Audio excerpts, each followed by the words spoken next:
Yo, assalamualaikum warahmatullahi wabarakatuh. Kembali lagi bersama saya Muhammad Reza Fajar Satrio di segmen Utat Musirita. So guys, selamat penonton. Jangan lupa like, share, and subscribe. Karena dia seksi, men. Misalnya kalau dia seksi di saya kasih gambarannya.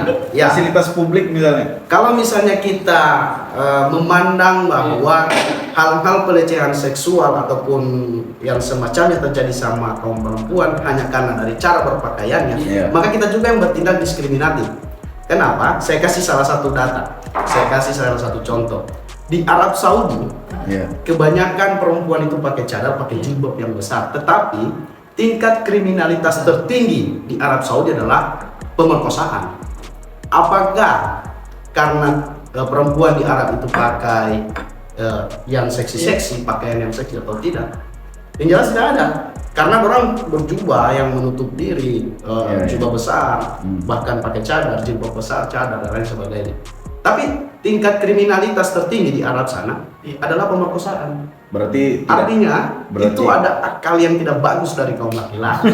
Saya kasih perbandingan. Atau upaya lembaga pembentukan lembaga. Saya kasih perbandingannya. Di Indonesia misalnya, di Bali sana, di pantai Bali kebanyakan turis yang pakai hot pants, yang pakai betul-betul yang sangat seksi sekali. Apakah tingkat kriminalitas tertinggi di sana adalah pemerkosaan? Tentu tidak. Karena di sana memiliki karena memang standar. Jadi standar daripada kriminalitas itu di sana tidak dipakai. Kalau di sini hal-hal yang sensitif kecil saja itu jadi sebuah hal yang kriminal. Itu di Bali. Itu di Bali. Contoh di daerah lain misalnya, di turis-turis Swedia misalnya. Swedia itu yang begitu negara yang begitu minim sekali persoalan kasus-kasus di Swedia. Bagaimana cara berpakaiannya orang-orang di Swedia, terutama kaum perempuan? Tentu seksi-seksi juga. Tapi apakah sudah pernah dengar soal tingkat kriminalitas dalam hal kasus pemerkosaan di sana? Belum. Kemudian Belanda, di Belanda juga pernah dulu. Di Belanda itu dulu itu penjara di sana itu sempat kosong. Tidak punya tidak punya tahanan. Tidak ada pengunjung. Ini jadi hotel itu kalau tidak salah ya. Nanti kita searching datanya. Kayak kalau tidak salah jadi hotel penginapan itu. Nah itu artinya di sana juga cara berpakaiannya begitu, ada yang seksi dan sebagainya. Tapi tidak ada yang masuk dalam kriminalitas dalam hal ini kasus pemerkosaan. Nah kalau saya lagi, kita tidak perlu memandang atau menjadikan diskriminasi dari cara berpakaiannya kaum perempuan. Yang seharusnya kita perlu pandang atau bentuk penyadaran adalah akal sehat dari manusia itu sendiri atau kaum laki-laki. Oke, wah luar biasa. Peran daripada agama ataupun kelompok-kelompok muda seperti kita tidak besar untuk mengedukasi itu penting sekali. Jadi pesannya para bung ini adalah kolaboratif ya tentunya. Karena sejauh ini memang itu yang kurang dan kita. Betul. Jadi kita bergerak sendiri-sendiri sehingga kurang informasi yang masuk terkait perkembangan kasus. Betul. Padahal ini sekarang sudah eranya kolaboratif. Berarti ke depan kita orang harus lebih banyak kolaborasi ya. Meskipun berbeda-beda, tapi perjuangan harus tetap sama.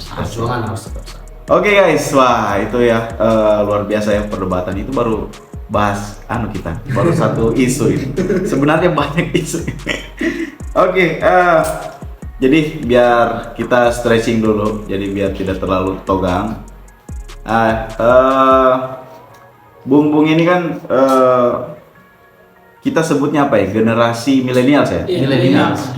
Lahir tahun, kalau saya tidak salah milenials ini 94 kalau saya tidak sampai terakhir Gen M itu terakhir adalah 94. 95 itu Gen Z kalau saya tidak salah. Tidak, Gen Z. Begitu.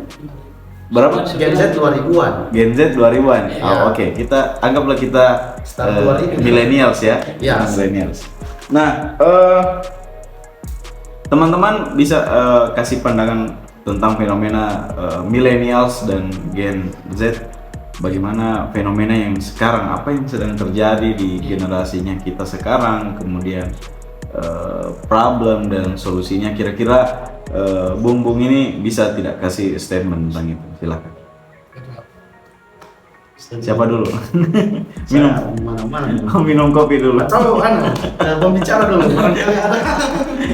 Jadi kayak kita lihat misalnya generasi milenials ya, kayak Bung Rudi bilang, sekarang kita di fase transisi pergantian kepemimpinan. Ya. Yang sekarang sedang dilakukan oleh generasi milenials. Artinya milenial sekarang lah yang memimpin, toh? Apakah daerah dan secara nasional.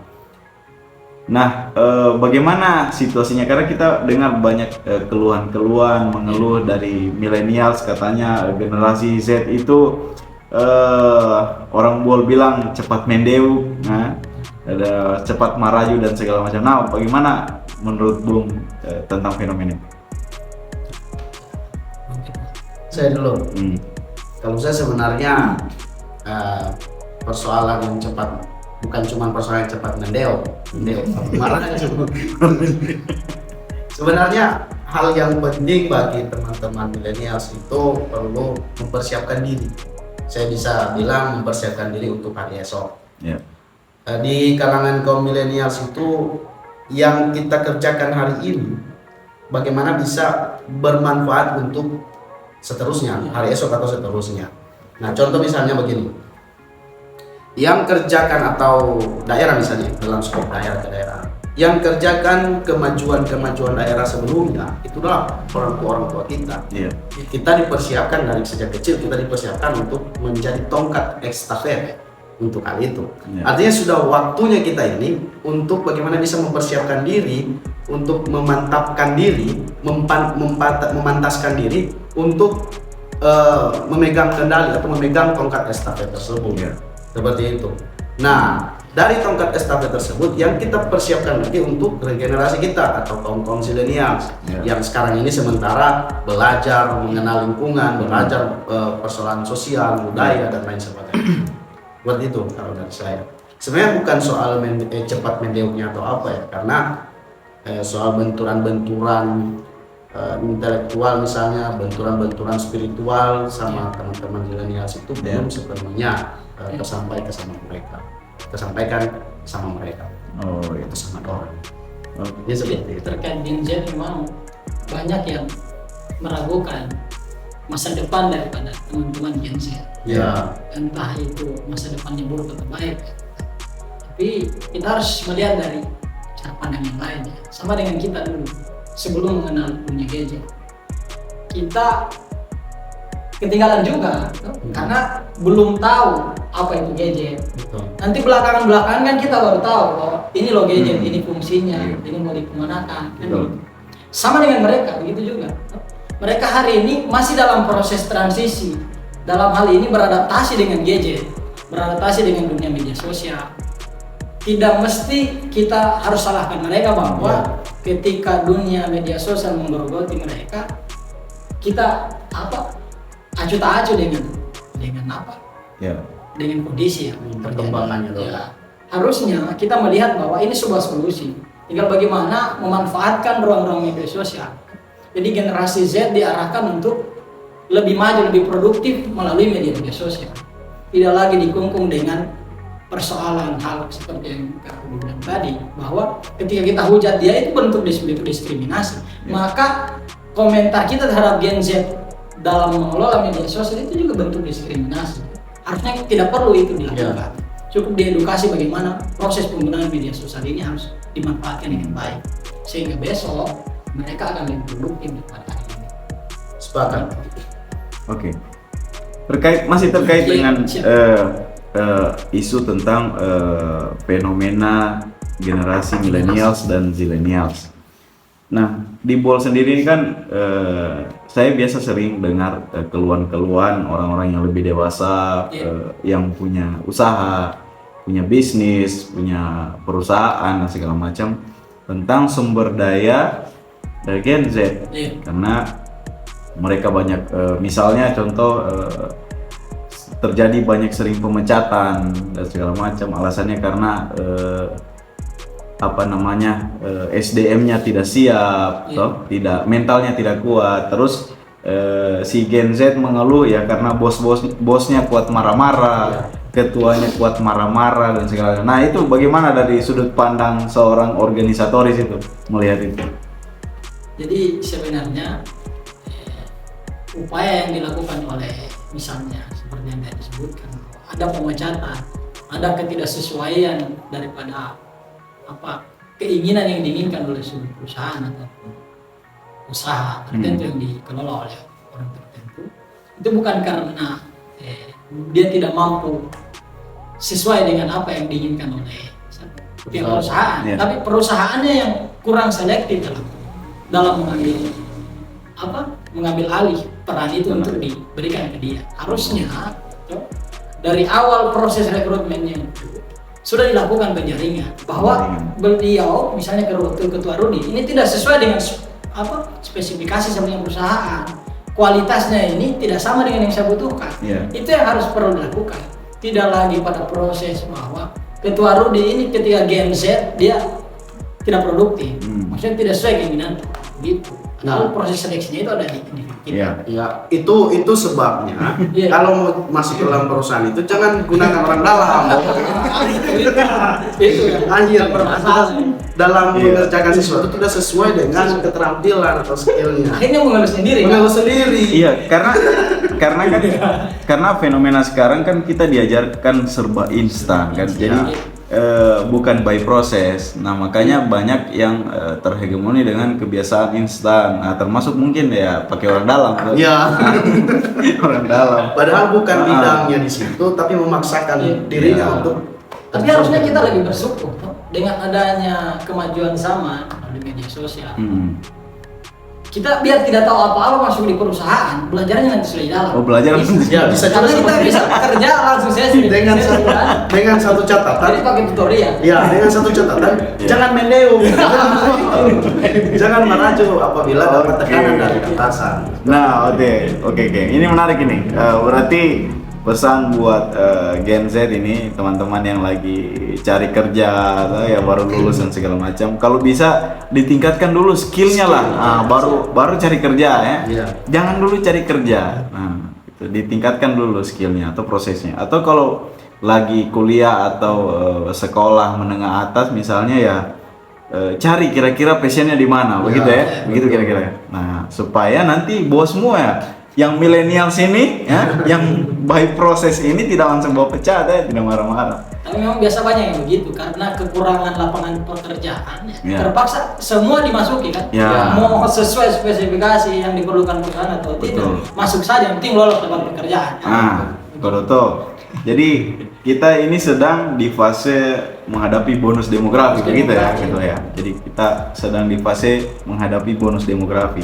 Jadi konsekuensinya kita misalnya para bos-bos pengusaha dan segala macam ini, termasuk juga organisasi ya, harus lebih selektif ya, harus lebih selektif dan cuma kekurangannya Gen Z itu kurang menciptakan lapangan kerja. Karena memang aktivitasnya di media sosial. Gen Z-nya atau ini? Jadi atau mereka ini tergantung ini? dengan media sosial, bukan mereka menciptakan ruang kerja melalui media sosial. Begitu. Tapi di samping itu ya, itu ada sisi positifnya juga dari dari Gen Z ini yang main media sosial. Karena mereka saya perhatikan ada juga yang dapat keuntungan dari memainkan media sosial ini. Jadi konten kreator ya. Seperti yang kita sedang lakukan ini kayaknya. Mudah-mudahan. Ya insya Allah ini bisa mendapatkan Oke guys, jangan lupa didukung ya karya-karya Putra Daerah.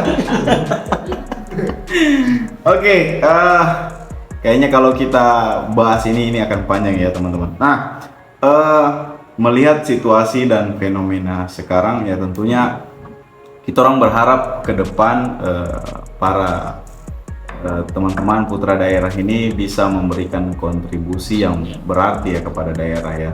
Kemudian kita bisa melakukan regenerasi atau menyalurkan semua keilmuan kita pada mungkin anggota atau kader atau karyawan atau anggota-anggota kita yang ada di masing-masing organisasi. Ya. So guys, selanjutnya mungkin kita masih di perbincangan yang sama, cuman mungkin kita lebih akan sedikit lebih intim ya. Kita tidak boleh terlalu tegang-tegang terus ya. Nah, untuk Ketua Rudi dan Ketua Rahmat, nah saya mau bahas ini untuk sesi terakhir kita akan bahas tentang apa ya, saya menyebutnya tentang romantisme ya, romantisme pemuda. Iya, kita masuk di segmen romantisme pemuda. Iya. Nah, saya mau tanya-tanya nih para ketua-ketua untuk terkait dengan tema kita romantisme kepemudaan. Asik. Ini dikasih sopan ini, romantisme kepemudaan. Nah, ketua-ketua sendiri mengartikan atau mendefinisikan tentang cinta itu sendiri seperti apa? Silahkan. Kalau saya kalah ini kalau soal percintaan. Jadi sama dengan orang mas dulu. yang lebih senior ini kan yang Soalnya pernah gagal dalam. Jadi jangan berhasil loh kan. memang dari raut senyumnya saja sudah romantis. Ya, bagaimana Bung tentang memaknai cinta itu seperti apa? Pokoknya ini sensitif kan. Jadi harus beliau dulu. Atau biar lebih rileks ya kita ngobrolnya. Bagaimana pendapat Bung tentang perspektif ketua-ketua tentang pacaran? Nah, bagaimana? Jadi cinta ini kan sering dan memang sudah menjadi momok ya. Bahwa Jadi kebutuhan kayaknya ketua. ya cinta ini dianggap sebagai Oh, bukan. sebuah kebutuhan sebuah kebutuhan dan memang semua orang harus bercinta, tidak boleh tidak. Bahkan kita lahir ke dunia ini karena cinta. Bercinta bagaimana maksudnya Jadi, ketua? Memang dalam perspektif banyak orang, cinta itu sering diidentikan dengan pacaran. Ya. Makanya jangan heran ketika orang bicara soal cinta, mereka langsung arah pikirannya itu ke pacaran. Iya. Sehingga menyebabkan dilema juga dalam menentukan definisi cinta, karena memang tidak pernah tuntas persoalan cinta kalau kata Bung Ketua, sehingga makanya dia juga hari ini tidak lagi bercinta kan, maksudnya dalam hal pacaran. Berarti kita langsung simpulkan. Ketua setuju tidak adanya pacaran? Setuju atau tidak? Jadi ini soal setuju dan tidak setuju ini tergantung perspektif. No? Oh, tergantung. Kalau saya mau setuju, saya lihat dari sisi mana. Oh iya. Betul. Kalau saya tidak mau setuju, saya lihat juga dari posisi mana kan.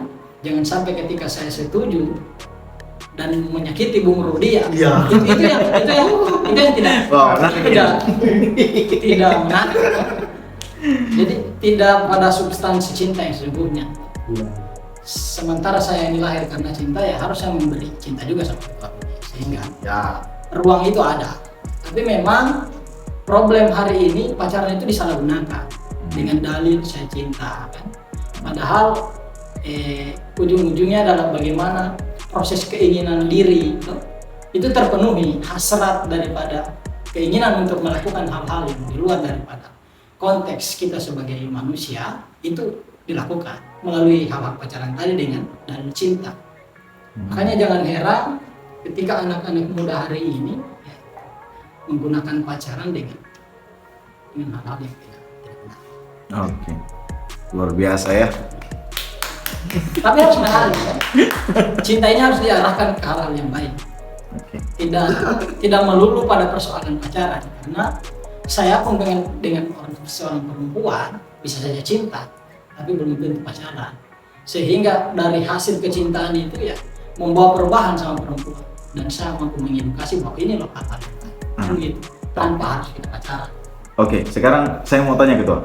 Bagaimana cara kita sebagai seorang pemimpin atau leader menanggapi kalau misalnya ada anggota-anggota kita, kan kader-kader fansnya Ketua lah. Nah, bagaimana menghadapi itu kira-kira bagaimana? Kalau itu hal biasa, laki-laki dan perempuan itu normal kalau bicara soal fans atau ada sesuatu yang dikagumi. Iya. Itu hal biasa dalam apalagi seorang ketua ya. Iya. Sedangkan ketua Rudi saja dari berbagai perspektif banyak yang bicara. Oh, ini ketua Rudi sangat menarik ya. Luar Karena biasa. ada background sebagai Kumisnya itu yang saya suka.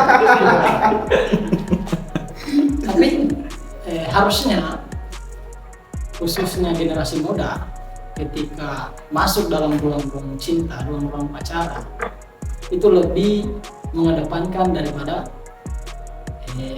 perintah-perintah agama, sehingga dari apa yang dilakukan dalam aktivitas pacaran itu bisa terkontrol. Karena memang kalau kita tidak batasi itu, yakin dan percaya kita akan ikut. Dan memang sejauh ini orang pacaran itu bukan hanya karena kebutuhan, tapi karena ikut-ikutan. Ada gengsi, Iya, teman ada ikut-ikutan pacar, ya. saya harus juga ada pacar. Makanya mereka juga ikut. Akhirnya mereka satu masa kan, masanya masa cinta. Begitu. Cinta. Tapi kayaknya berbeda dengan kita. Ada pandangan lain dari Ya. seorang. Bagaimana dengan Bung Rudi sendiri tentang pacaran ya? Perspektifnya Bung Rudi tentang pacaran. Kalau saya lagi berat ya. Kalau saya lagi ini sensitif kalau bahas soal cinta-cinta ini. Iya. Karena seorang yang pernah gagal dalam percintaan bisa jadi trauma bicara soal cinta. Sebenarnya tidak gagal, cuma sukses yang tertunda. Iya. Jadi kalau saya lagi persoalan cinta itu lebih luas secara garis besarnya. Kalau saya lagi melihat bahwa saya bisa cinta dengan semua orang, bahkan semua makhluk yang saya sukai, kemudian saya bisa berikan saya punya cinta dengan cara kepedulian saya sendiri. Karena cinta itu salah satunya itu adalah bentuk kepedulian. Itu cinta. Makanya saya mau tanya dulu, ini saya mau bicara soal perspektif cinta dalam hal apa dulu? Oke, kita sederhanakan nih tentang pacaran, misalnya anak-anak pacaran, anak-anak muda misalnya pacaran. Bung Rudi setuju atau tidak? Kalau persoalan pacaran itu sebenarnya ada dua perspektif. Ya, ini dua-duanya punya. Ya. Yang harus kita libatkan juga persoalan spiritual di situ atau keagamaan. Ya. Saya begini, pacaran sebenarnya itu bisa dalam hal tidak melewati batas-batas ataupun syarat-syarat tertentu. Tapi sulit kayaknya itu. Itu pacaran adalah salah satu tindakan atau sikap untuk bisa saling mengenal satu sama lain, satu sama lain untuk lebih dekat lagi. Ya. Sarana rekrutmen. Untuk kan jenjang pernikahan. Itu bentuk adalah pacaran kalau kita mau tarik garis benang merahnya ke persoalan spiritual, itu masuk ke taruhan. Kategori pacaran itu memiliki batas dan waktu beserta syarat-syaratnya. Itu kategori pacaran. Hanya saja kita di zaman ini itu pacaran sudah disalah jalankan, sudah disalah arahkan. Tapi lebih enak lagi hari ini pacarannya. Jadi pacaran di media sosial. Pacaran di media sosial. Jadi tidak perlu ketemu. Tidak perlu ketemu.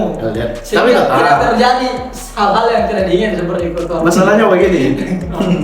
Persoalan pacaran itu karena sudah melewati batas meskipun di media sosial. Iya, Karena sudah LDR dan lain sebagainya. Lagi tren kan itu VCS. Iya, itu yang saya maksud. Bahkan di luar dari VCS saja itu akal itu sudah kemana-mana. Pikiran sudah kemana-mana. Wah, ini kalau kata Riset. ya, rindu itu bisa mengakibatkan nafsu yang berlebihan dalam hal romansa yang melewati batas. Ini Berarti stop pacaran. tidak cuma ke situ. Oh, tidak. Silakan pacaran. Silakan pacaran dengan syarat dan batas-batas tertentu. Oke. Seperti itu. Selektif lah istilahnya. Yes, harus selektif guys ya. Ya, yang tidak sepakat silakan komen nanti ya. Nanti kita undang ya. Pokoknya dibully abis biasa. Tidak pasti Oke. yang komen begini. Pasti yang komen begini. Wah, yang bicara soal pacaran harus memiliki batas itu pernah juga pacaran yang bahkan hampir tiap hari bawa dan lain sebagainya. Saya pikir itu saya punya kelewatan batas kemarin, tapi di hari itu mungkin saya punya hilap, punya salah dan lain sebagainya. Belum tentu hari ini masih sama. Seperti itu kan kira-kira. Betul. So Sebenarnya kita semua juga pernah mengalami yang namanya bucin ya. Iya. Bucin istilahnya bucin. Budak cinta itu, tengah mati mau hilangkan itu. Nah, kalau di organisasi sendiri ya pasti ada begitu ya. Pasti ketua-ketua ini berpengalaman lah, asik. Berpengalaman bagaimana menghadapi kader-kader, anggota-anggota yang sedang mengalami kasmaran dan segala macam. Nah, pesan-pesannya nih buat anggota atau pada anak-anak muda terkait dengan fenomena yang terjadi dalam hal perspektif percintaan. Kalau saya selagi itu bisa menjadi motivasi untuk anggota ataupun kader-kader ya tidak soal, tetapi dalam batas ataupun syarat-syarat tertentu itu yang harus diterapkan. Yang penting selama itu menjadi motivasinya untuk bagaimana bisa terus belajar dan berkembang dalam hal spiritual, intelektual ataupun emosional, ya silakan sah-sah saja. Itu dengan syarat dan batas-batas tertentu. Itu dari saya. Ya. Bagaimana? Saya untuk generasi muda ya, seminimal mungkin untuk dibatasi pacarannya. Kalau perlu ya dihilangkan kan. Bahkan harus stop untuk pacaran karena pacaran itu akan menyebabkan kita ketagihan, akan menyebabkan kita masuk dalam dunia yang jauh daripada batas-batas kemanusiaan. Saya kira seperti itu. Berarti ya begini, berarti Pak Ketua, kita kalau saya lagi tarik kesimpulannya bahwa orang yang pacaran itu jauh dari persoalan paham tentang spiritual, maksudnya soal religius dan lain sebagainya. Jadi kita menyarankan untuk stop pacaran bukan berarti kita menolak untuk pacaran, enggak. Karena jangan sampai kita dianggap fanatisme. Terlalu fanatik. Ideal dengan kita punya ideologi sehingga menyampingkan ideologi. Betul. Tapi seminimal mungkin teman-teman harus dihilangkan atau membatasi. Berarti jadi, pacaran boleh, pacaran tidak boleh ya, pacaran tidak boleh, tapi menyukai boleh gitu. Cinta itu boleh, ya cinta boleh. Pacaran. Kalau bisa pacaran no. Karena kalau bicara soal cinta, filsafat saja itu bicara soal cinta. Filsafat itu kebijaksanaan cinta kan, cinta kebijaksanaan. Betul. So, jadi luar biasa ya. Nah, jadi itu seputar tentang romansa kepemudaan. Jadi pesannya guys ya buat teman-teman di sana, kalau bisa selama berproses ya tetap mencintai prosesnya. Ya. Kemudian pacaran kalau bisa jangan dulu, begitu ya. Kalau bisa jangan dulu, menyukai boleh gitu. Sebagai motivasi kita untuk bisa tetap. Tapi ada yang begini. Ya. Biasanya orang begini, menyukai boleh, pacaran tidak boleh. Biasanya ini yang terjadi. Terjadi. Itu seolah-olah menyakiti diri sendiri. Waduh. Karena curhat. Apa namanya? Memendam. Cinta dalam hati. Begitu ya. Begitu sama halnya dengan Khalil Gibran, seorang penulis sayur-sayur, seorang penyair. Khalil Gibran itu sama juga hanya memendam perasaan sama pasangannya dulu sampai terciptalah puisi-puisi sayur-sayurnya yang indah. Itu Khalil Gibran menikah atau tidak? Nggak sempat. Nggak sempat ya. Dia cuman mencintai puisi-puisi. Ya semoga kita tidak seperti Khalil Gibran ya. Itu hak dari masing-masing individu. Betul. Karena ada sedikit pandangan tentang kenapa dia tidak menikah. Betul. Tapi Bung Rudi mau menikah ya? Insya Allah. Bahkan saja. Amin. Seperti apa yang saya bagikan tadi, selama masih berproses, jauhkan dulu dari hal-hal yang berbau pacaran, sehingga prosesnya baik dan tidak diganggu oleh. Kalau saya lagi kepentingan. Kalau saya lagi berpikir begini, persoalan percintaan ataupun romansa, saya pikir itu nomor sekian. Karena yang perlu saya garis bawahi dulu, ini semenjak ini ilmu pelajaran yang saya dapatkan. Semenjak move on. Ini ilmu ataupun pelajaran yang saya dapat kemarin di fase itu, bahwa kalau kita tidak punya apa-apa, maka kita tidak dipandang sebagai apa-apa. Maksud saya, kalau kita sudah sementara pacaran, kemudian jalan dengan pasangan kita selama berhari berbulan-bulan, ini penting. Akan ada fase di mana salah satunya itu memandang kita rendah karena tidak punya apa-apa. Artinya, Artinya adalah kita perlu memantaskan diri dulu. Asik. Memantaskan diri bahwa kita sudah siap tidak untuk maju ke fase ini. Luar biasa. Dari hal-hal tersebut, maka kita perlu memperhatikan dulu persoalan kepantasan diri kita, kemudian keterampilan kita, Memantaskan diri. ya, kompetensinya kita seperti apa. Terkhusus itu ya, hafalan 30 juz. Khusus hafalan 30 juz. Wah, luar biasa ya. Jadi perlu untuk teman-teman, bahkan saya sendiri, kita perlu perbaiki dulu diri kita, perbaiki sosial budaya kita, perbaiki ekonomi kita, kemudian kita boleh terjun ke dunia itu. Bahkan kalau persoalan ekonomi kita sudah membaik, ini bukan soal miskinan kaya, bukan, Ya. tapi persoalan ekonomi kita sudah membaik, kita sudah mampu berpikir bahwa kita akan mampu mengemban tanggung jawab untuk menafkahi anak orang. Luar Seperti biasa. itu. Luar biasa. Oke guys, wah nampaknya sudah hampir 1 jam ya kita ngobrol-ngobrol kali ini. Ya, untuk yang terakhir kita mau closing statement teman-teman, para bumbung ini. Silakan mungkin memberikan closing statement terakhir terkait dengan apapun itu, bebas ya. Jadi pesan-pesannya buat kita semua untuk generasi muda kira-kira apa? Silakan. Betul. Itu kan. Pesan terakhir. Bukan apa ya? Bukan pesan terakhir. Aduh, jangan pesan terakhir. Kesan-kesan. Iya. Statement apa? Pesan-pesannya buat generasi muda. Nah, closing statement. Jadi ke depan tentu banyak tantangan bagi kita khususnya generasi muda. Maka harapan kita, mari sama-sama untuk kita membangun daerah ini. Karena kalau tidak kita lakukan hari ini ya, maka kapan lagi?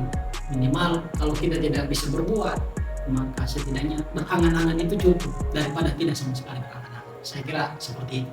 Oke, luar biasa. Silakan, Bung Ketua. Kalau saya, penting bagi teman-teman pemuda, bahkan saya sendiri, bagi teman-teman kalangan milenial ataupun milenials, itu bagaimana supaya bisa memantaskan diri atau betul-betul memberikan hak kebebasan untuk dirinya sendiri untuk memahami persoalan ekonomi, budaya, sosial, lingkungan, bahkan hukum dan lain sebagainya. Karena itu bisa berdampak pada persoalan cinta, persoalan lingkungan, persoalan kekerasan dan lain sebagainya. Itu akan berdampak. Jika kita sudah memantaskan diri untuk memahami beberapa aspek tersebut, maka hal-hal negatif akan jauh dari kita, hal-hal positif akan terus mendekati kita. Jadi baru saja kesan-kesan untuk teman-teman, bahkan saya sendiri. Jadi kita harus berpikir untuk bagaimana bisa memantaskan diri kita terlebih dahulu. Oke, terima kasih banyak buat teman-teman semua. Jadi, oke teman-teman, itulah tadi bincang-bincang ngobrol-ngobrol kita dengan Ketua Rahmat dan Bung Rudi. Semoga bermanfaat teman-teman. Amin. Ya, semoga ketua-ketua ini bisa menjadi pemuda-pemuda yang sukses nantinya. Amin ya Allah. Dan bisa bermanfaat untuk kita semua. Amin. So, terima kasih banyak, itu saja untuk kali ini. Kita akhiri mungkin. Wassalamualaikum warahmatullahi wabarakatuh. Kita tutup dengan doa. Sudah Jo. Oke Utat. Thank you. See you next time. Sampai ketemu.